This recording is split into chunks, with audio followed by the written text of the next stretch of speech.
మీరు వీళ్ళందరిలో కూడా బాగా సీనియర్ డిస్ట్రిబ్యూటర్ కాబట్టి ఇటీవల కాలంలో ఇంకొక ట్రెండ్ కూడా స్టార్ట్ అయింది. ఒకప్పుడు మేము హరిగారికో లేకపోతే మీకో ఇంకో ఎవరికైనా ఫోన్ చేస్తే ఎంత చేసిందంటే టక్మని చెప్పేసే పని ఉండేది. గత 2 సంవత్సరాలుగా చెప్పడాన్ని కూడా మీకు తాళం వేసి నెంబర్లు చెప్పకుండా అలాంటి పరిస్థితి ఒకటి స్టార్ట్ అయింది ఇండస్ట్రీలో. అవునంటారు కాదండి? డెఫినెట్గానండి. ట్రెండ్ స్టార్ట్ అయింది అనేది మీకు తెలుసు కదా, మరి మీరందరూ ఏం చేస్తున్నారు?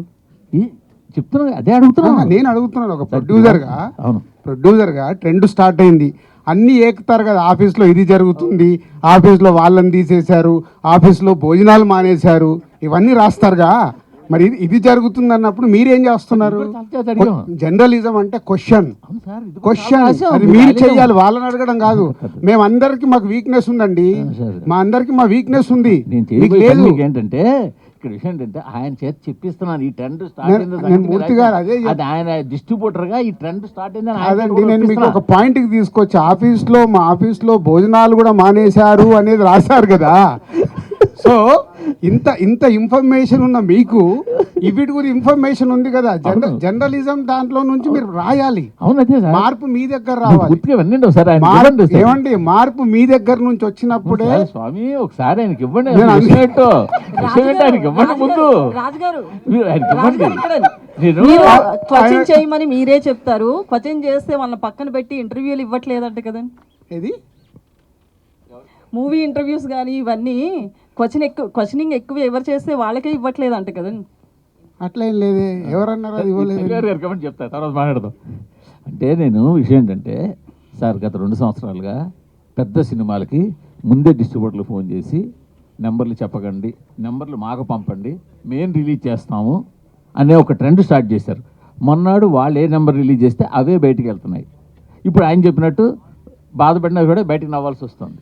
ఈ ట్రెండ్ స్టార్ట్ అయిందని మాకు తెలిసి మేము ఐటమ్ లేదు, బట్ డిస్ట్రిబ్యూటర్లతో చెప్పిద్దాం నేను అడుగుతున్నా. ఆయన ఏమంటే ఇప్పుడు మేము అబద్ధం ఆడినా, ప్రొడ్యూసర్లు అబద్ధం ఆడినా, మీరు అబద్ధం ఆడినా జనం నమ్మట్లేదండి.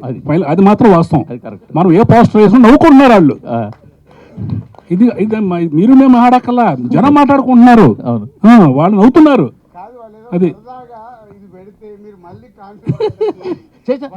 ఎల్ఈఆర్ గారు చాలా ఓపెన్ గా మాట్లాడతారు.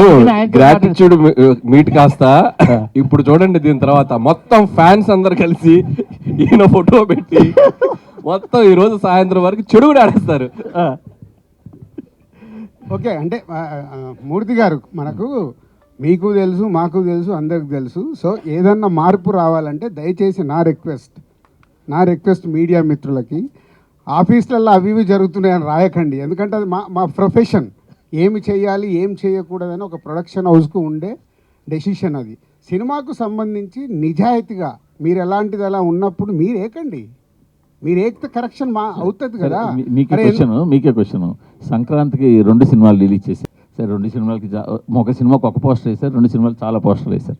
మొదటి సినిమా పోస్టర్ మీ ప్రొడక్షన్ హౌస్ నుంచి వచ్చిందా, మీరు వేసిందా, వేరేగా వేసిందా? అది మీకేం తెలుసు? మాకు తెలియదు. నేను ఆల్రెడీ చెప్పాను కదా, మాకు వీక్నెస్ ఉంటాయి, మేము మాట్లాడలేము. మీకేం తెలుసు సార్? నేను మిమ్మల్ని అడుగుతాను సార్. నేను అదే మిమ్మల్ని అడుగుతున్నాను సార్. మీరు వేసిన పోస్టర్ మాకేలా తెలుసు? మా వీక్నెస్ ఉంటుందని నేను కమిట్ అవుతున్నాను కదా. మీకు తెలియదా? మీ వీక్నెస్ తో వేసిన పోస్టర్ అంటారు. మీకు తెలియదా? మీరు వీక్నెస్ తో వేసిన పోస్టర్ ప్రతి సెంటర్ లో ఏం కలెక్షన్స్ ఉన్నాయనేది మీ దగ్గర లేవా? ఫస్ట్ మీ హరి చెప్తున్నా, అందరికంటే ముందు మీ దగ్గరే ఉంటాయంట. సో మీరే క్యాల్కులేట్ చేసి వేయండి నెక్స్ట్ నుంచి పోస్టర్ ప్రతి సినిమాది. బెటర్, ప్రాబ్లం సాల్వ్ అయిపోద్ది. సార్, సంక్రాంతికి వస్తున్నాం అనే సినిమా అనిల్ రావుపూడి గారికి